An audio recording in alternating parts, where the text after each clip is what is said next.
Hoje também é dia de convenção do PSDB, aquela também tem a Federação da Legenda com Cidadania, para confirmar o apoio dos partidos à candidatura presidencial de Simone Tebet, do MDB. A gente vai conversar agora ao vivo com o presidente nacional do PSDB, Bruno Araújo. Presidente, obrigado por estar aqui com a gente no Live CNN. Boa tarde.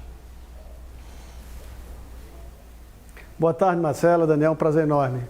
Presidente, a dúvida está com relação à vice-presidência. Quem vai ser o nome indicado pelo partido a ser o vice de Simone Tebet? Está descartado 100% Tasso Gereissati? Não, ainda estamos conversando com o senador Tasso. O senador Tasso está tendo uma conversa com a senadora Simone. É o nome prioritário do partido. Se tiver de se confirmar, ótimo.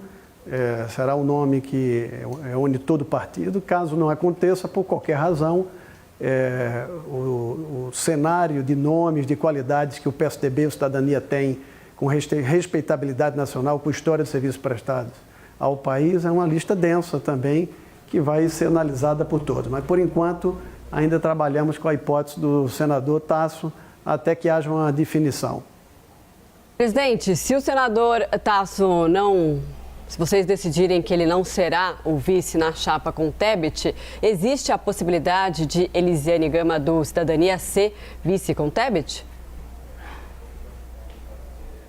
Nós temos diversas alternativas. Uma das alternativas é uma chapa que possa reunir só mulheres, a senadora Elisiane Gama, a senadora Mara Gabrilli, são nomes sempre lembrados dentro do partido e, obviamente, mais alternativas de mulheres que ajudam o PSDB e o Cidadania nessa missão da vida pública. Nós trabalhamos ainda com a hipótese do senador Tasso, ela não está completamente descartada, só não irá acontecer por razões de uma reflexão de ordem política ou de ordem pessoal, mas também trabalhamos com a possibilidade de que haja também um homem como companheiro de chapa, alguém que tenha serviços prestados ao país, que tenha respeitabilidade nacional, que possa servir ajudando na operação da campanha, emprestando credibilidade e um vice-presidente de estatura para servir ao lado de Simone como presidente da República. Mas nós estamos conversando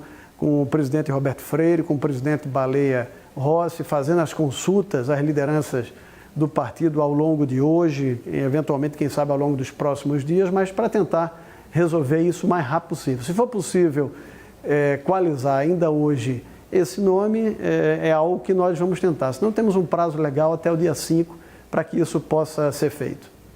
Presidente, como o senhor vê a sinalização do ex-presidente Lula com relação a Tasso Gereissati, um aceno, uma aproximação de Lula a Tasso, até de olho também nas composições e alianças estaduais, principalmente ali, claro, na terra de Tasso Gereissati, o Ceará. Como o senhor vê essa aproximação de Lula a ele?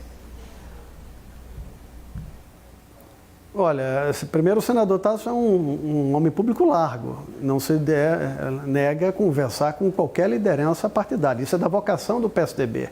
Agora nós temos posições históricas de não termos coligação com o PSDB, com o PT encabeçando uma eleição majoritária. Me parece que do ponto de vista nacional, das decisões tomadas pela Executiva Nacional do PSDB, o partido que fez oposição ao PT durante todos os governos, me parece pouco provável que haja uma aliança do PSDB com o PT. Mas o senador Tasso tem toda uma história de autonomia e respeito por parte do partido para dialogar com todos com quem bem entender, pelo exercício da política, pelo exercício da diversidade. Mas a aliança com o Partido dos Trabalhadores me parece pouco provável pelas decisões históricas tomadas pela Nacional do PSDB. Presidente, em relação ao MDB de Simone Tebet, em que até parte do próprio partido tentou suspender a convenção que acontece hoje, para oficializar o nome de Tebet, o partido chega nesse momento tão rachado, inclusive a ala, ligada ao ex-presidente Lula, que já se diz que apoia o ex-presidente Lula e não a própria candidatura de Simone Tebet. Isso não é muito ruim para a imagem da candidatura? Não, quem conhece a história, e com todo o respeito à história do MDB, que é um dos partidos, um dos maiores e mais importantes do país, o MDB nunca foi partido de unanimidade. O MDB sempre teve nas suas convenções posições que levaram a divergências e foram vencidas por maioria.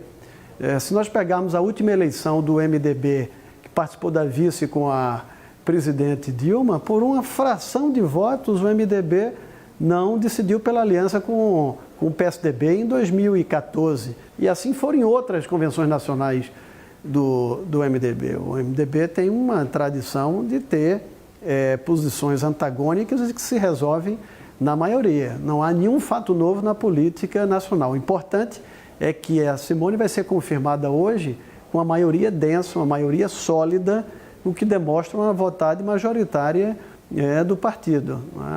O partido não se constrói com unanimidade, com posições de divergência, mas que no final vale a democracia para impor com a posição da maioria a vontade do partido, e é essa vontade que vai se confirmar escolhendo Simone Tebet hoje, pelo menos é essa a expectativa de todos nós. Gente, por falar em divisão do partido, a gente acompanha nos últimos anos, meses principalmente, como o PSDB veio perdendo uma força, dada inclusive as disputas internas do partido. Inclusive, desde a redemocratização, se não me engano, o PSDB, essa vai ser a primeira eleição que não é cabeça de chapa. Então, vai concorrer ali na vice-presidência. E a possibilidade de não ter nem o vice-presidente concedendo esse cargo ao Cidadania, isso é de fato possível? O PSDB pode abrir mão também da vice-presidência? Olha, tudo na vida é um ciclo histórico. O PSDB fez um movimento, uma inflexão de entender com o movimento de desistência do governador João Dória, que não era o melhor momento para o PSDB.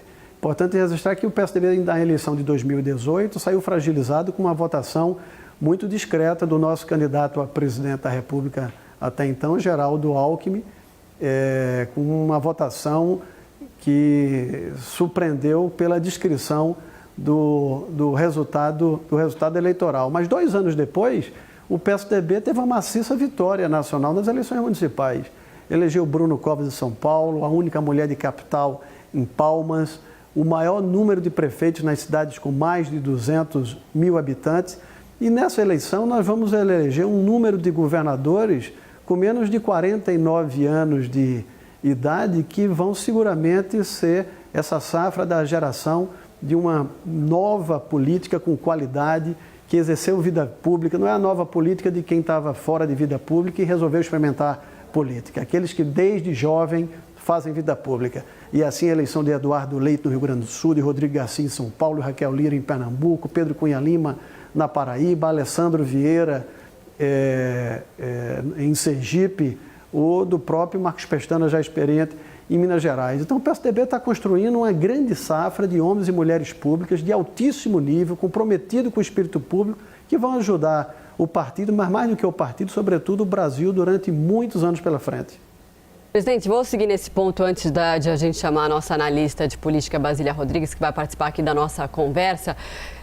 Caso o PSDB, Tasso Gereissati, o martelo não seja batido em relação a ele, qual que é a alternativa? Qual que é o nome dentro do PSDB que pode ser o vice e compor a chapa com Simone Tebet? E aí, faltando para não deixar de responder, Daniel, não há nenhuma dificuldade de nós termos um vice do Cidadania. Nós estamos hoje compondo uma federação. A federação assume na prática um modelo de um partido. Dentro da federação há uma agremiação maior, com um tamanho mais robusto do ponto de vista político, que é o PSDB. Se tiver de ser um vice do Cidadania, também será muito bem-vindo. Nós estamos conversando isso internamente. Marcelo, você perguntou, eu esqueci a pergunta, desculpa. Sobre a alternativa que o PSDB, caso o Tasso Gereissati não seja o nome dele, o martelo não seja batido em relação a ele, mas o PSDB fique na vaga aí de vice, na chapa da Simone Tebet.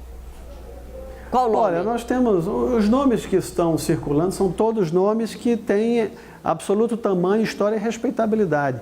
Se for alternativa de mulher, para compor uma chapa só de mulheres, o nome da senadora Mara Gabrilli, de São Paulo, ou da senadora Lisiane Gama, do Maranhão, são dois nomes muito fortes nisso. Se houver, por qualquer razão, uma eleitura que será um companheiro de chapa, nós temos também grandes nomes no Senado, na Câmara Federal, nos estados que podem participar como uma alternativa. Essa discussão nós estamos aprofundando ao longo das próximas horas, dos poucos dias, discutindo com o Roberto Freire, com Baleia Rossi e com as lideranças políticas partidárias, obviamente, ouvindo a nossa expectativa maior de uma preferência inicial, que é a do senador Tasso Gereissati. Asília Rodrigues. Oi, tudo bem? Bruno Araújo, obrigada pela sua atenção de sempre em falar conosco. Presidente, eu ia perguntar da Mara Gabrilli, que é um nome que eu estou ouvindo muito de ontem para hoje como uma opção de candidata, mulher, tucana, que poderia ficar ao lado de Simone Tebet nesta dobradinha.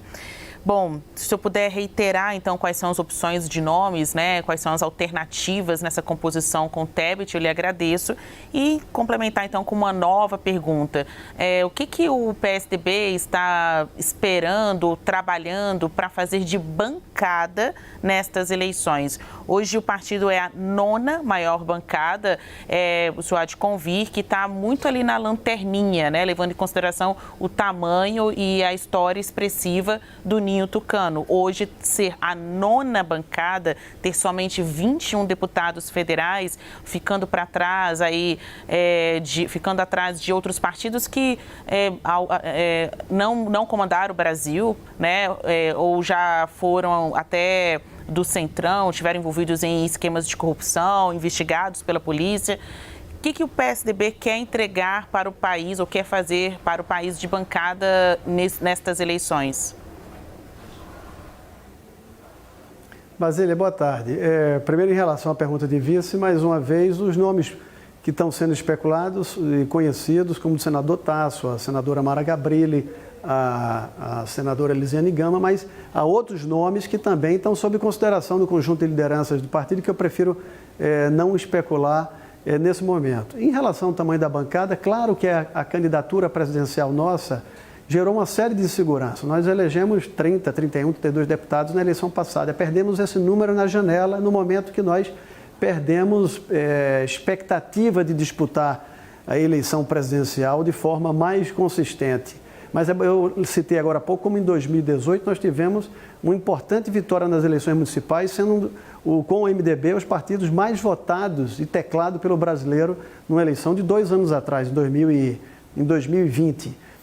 Nós temos a expectativa de fazermos agora de 30 a 33 deputados federais, junto com cidadania de 10 a 13, ou seja, nós seremos um partido de uma representação robusta, de mais de 40 deputados federais na Câmara dos Deputados, com governadores importantes, e cremos que o do Rio Grande do Sul, de São Paulo, Mato Grosso do Sul, Pernambuco, Paraíba, de modo que o partido vai continuar de forma muito vigorosa e com quadros de muita qualidade, oferecendo alternativas ao país. Isso pode ter sido um soluço histórico, um soluço eleitoral. A vida ela não é linear, ela é de altos e baixos. Nós assistimos o que aconteceu no momento recente da história, com o Partido dos Trabalhadores, com uma presidente perdendo o cargo, sem nenhuma perspectiva de curto prazo e eventualmente voltando a disputar já na eleição seguinte e agora novamente a eleição presidencial. Então, o PSDB prepara quadros gerenciais, quadros geracionais de muita qualidade que vão assumir não só o comando do partido nos próximos anos, mas vão ser quadros extremamente vigorosos da vida pública nacional, porque estão entre os melhores homens e mulheres públicos do Brasil. Nós conversamos aqui ao vivo com Bruno Araújo, presidente nacional do PSDB. Presidente, muito obrigado por mais uma vez por participar com a gente aqui do Live CNN. Obrigado, um abraço a todos.